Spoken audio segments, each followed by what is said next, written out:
Hey guys, welcome back to the Snapper and Chronicles. Today we're coming back at you with another Ratchet video. Something I would say is a little bit rare. It's a Wright 7 V-70 made in USA. This is what's considered a Frankenstein ratchet by the switching action here. Has a button on the side that you depress to switch from on to off. And yeah, so before we get into this, if you find these videos helpful or informative, could you please give me a like or subscribe to this channel, and it would help me out a lot. And here's a look at the handle. Here's the end. It's knurled. Pretty good knurling on this. Pretty decent. It's small. Overall, this is about 5.5 inches, this ratchet. So I couldn't find much on this ratchet online. I don't know when exactly they started to make this ratchet. I would say 50s. There's no date code on this ratchet that I can see, and I did take a look at a catalog, a Wright catalog from I think the late 50s, and they did have this ratchet in the catalog, but it was the only Frankenstein style ratchet that they had. And this is, by the way, this is 1/4 inch. It's pretty small. So but the other ratchets in the catalog were 3/8. The 3/8 ratchet and the 1/2 inch ratchets did not have the Frankenstein switch on it. So it's tools falling everywhere. So yeah, and I thought that was kind of strange. So I'm thinking maybe this is the only Frankenstein ratchet model they made in 1/4 inch. They didn't make any in 3/8 or 1/2 inch. So that's pretty interesting. But I don't know. We're gonna look into this. We're gonna open it up and see what's inside.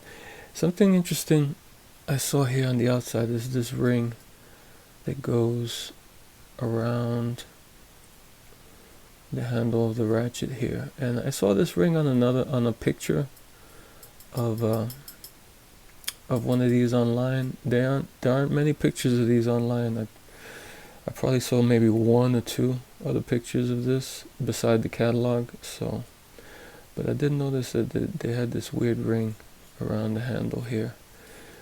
And here's a look at the plating.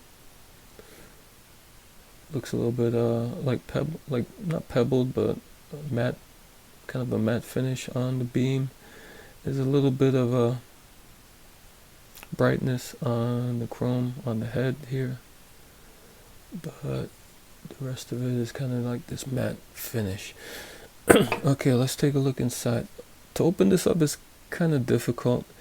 This is the ring that goes around this channel here to hold in the mechanism, and this ring is very stiff, and it's not a coil ring. It's just a round kind of a ring, nowhere to kind of grab onto it, so it's kind of hard to get off, and the thickness of it is pretty strong.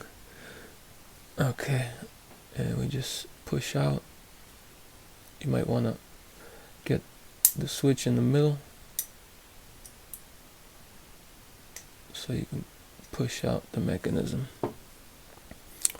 or the gear. This is the gear. It's all one piece.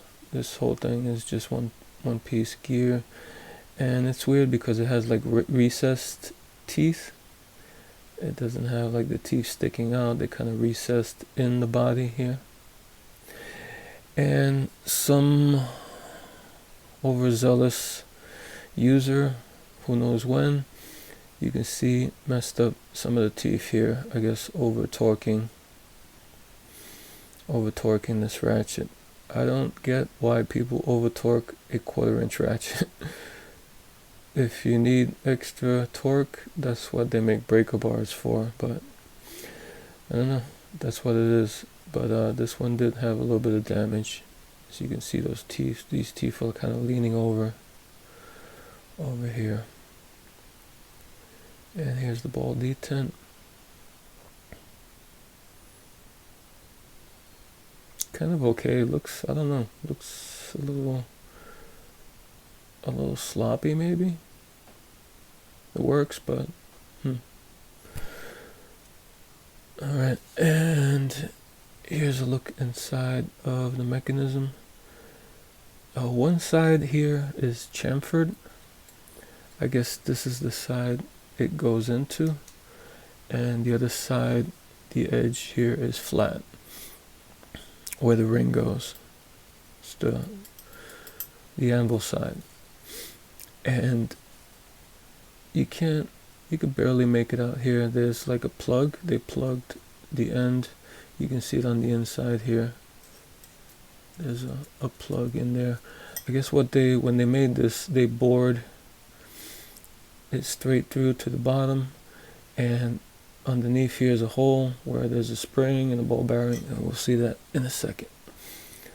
Okay, what I do to get this out is I spin it. Let me see. It's kind of a little bit rough. Okay, you spin one of the ears, that one of the buttons when it's sticking out, you grab it and you spin it a little bit, and you try to get it upside down like that. Okay, now it's upside down, and you spin a little bit more, and you can see the ball in there. So what I try to do is I get it, the opening like this, and I try to press the ball all the way down.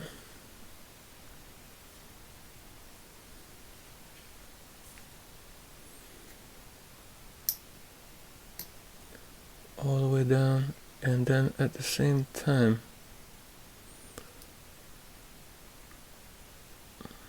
it's kind of tricky.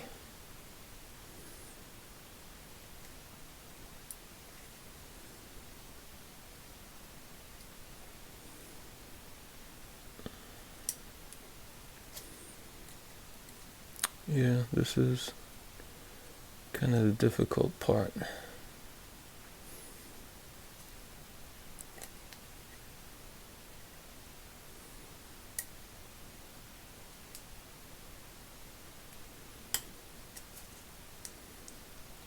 Okay, it's gonna take some finagling, but what you're gonna have to try to do is get the ball, press it in with something, a pick or whatever you can get in there, and press it all the way down, and spin the switch till it's on its side. So it's not at the bottom, it's not at the teeth, it's on its side, so it's depressed underneath this side here, the ball. And then what you do is you carefully, then you shimmy the switch out. And remember, there's a ball under pressure in there, so keep your finger in there to keep it from flying out.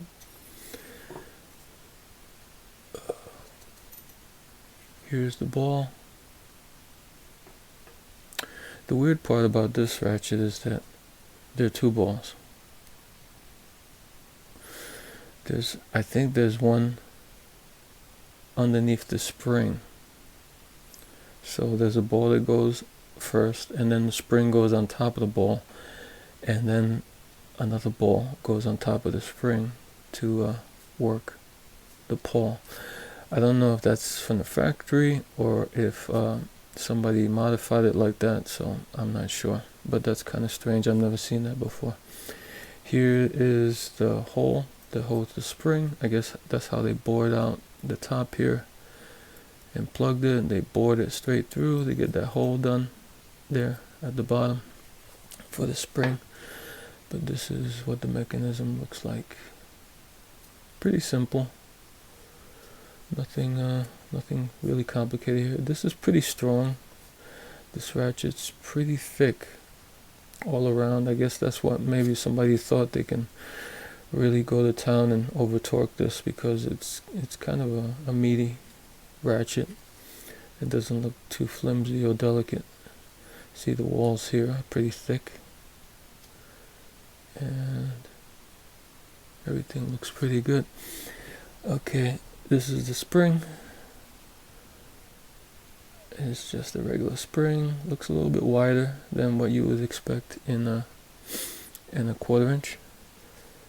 And here is the pawl. The pawl also probably a little bit damaged. You can see some of the teeth don't look too great on this pawl, so it's been put to the test. And here's the bottom of the pawl, where the ball like switches. It rides over the ball to switch from either side. But that's what it looks like. Okay, now to get this back together. Well, you would take one of the balls and get it in there.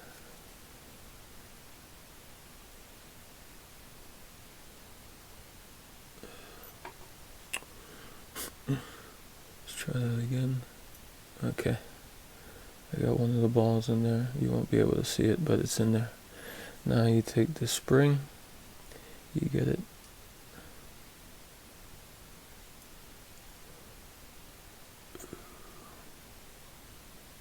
try to get it as best you can in the hole. Maybe I can use this pick.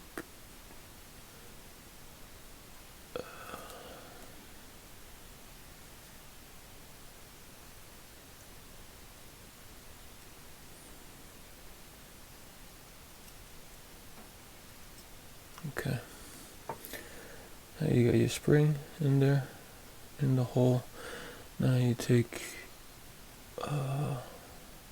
the other ball, and this is a little bit tricky too. And you try to get the ball to sit on top of the spring.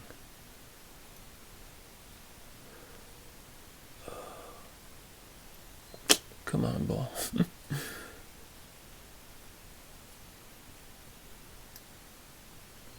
Try it again. Yeah. See if I use a little pick.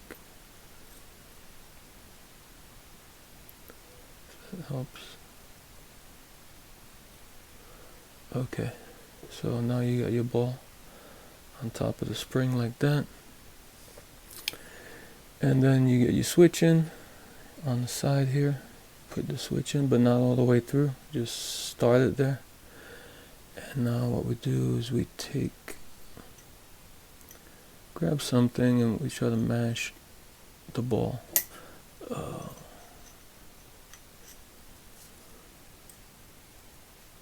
Try that again.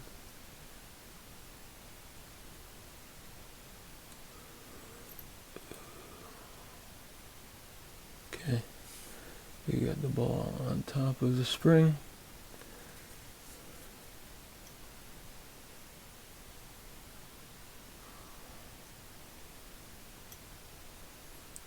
Now we try to mash it down. Oh, bastard.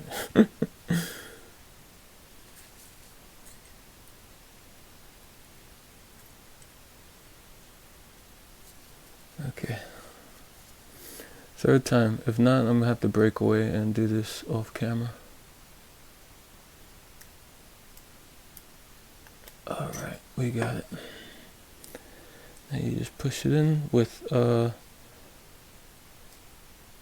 part that goes on the bottom. Remember, the teeth go on top, and you push it into the other side, and you might have to press it down inside a little bit to help it get through.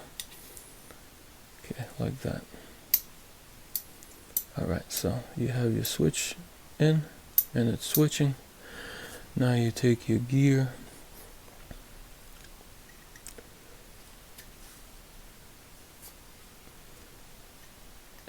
put that. You try to get the switch in the middle here, and you get your gear in. And for some reason, the letters at the bottom on the anvil side, and even in the catalog from the 50s, it was like that. So that's the way it's gonna go. And then you take this thick ring. God, this is like the hardest ring to get on.